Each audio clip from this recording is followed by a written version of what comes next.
Più di 10.000 persone nella nostra ULSS soffrono di artrosi perché è una patologia molto diffusa e invalidante. L'artrosi è una patologia invalidante che colpisce circa il 50% delle persone che hanno superato i 60 anni di età. È una malattia degenerativa che danneggia le articolazioni e provoca una progressiva limitazione della mobilità.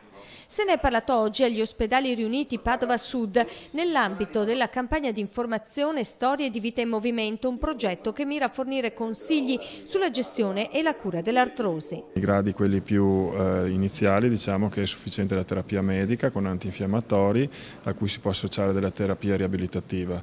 Nei casi un pochino più avanzati possono essere indicate delle cure infiltrative fino ad arrivare all'intervento chirurgico protesico nei casi più avanzati. L'artrosi colpisce in particolare l'anca, il ginocchio, la spalla, ma anche la colonna vertebrale. In casi ridotti c'è anche la chirurgia vertebrale che arriva in quei casi che non hanno risposto ai trattamenti conservativi o comunque non invasivi.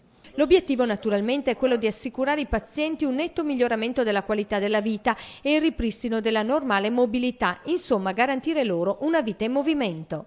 Noi abbiamo una buona offerta riabilitativa non solo nei presidi di Conselve e di Montagnana per la parte acuta, ma ci tengo a dirlo anche a livello territoriale con i nostri fisioterapisti che a domicilio seguono i pazienti nel loro ambito di vita di tutti i giorni.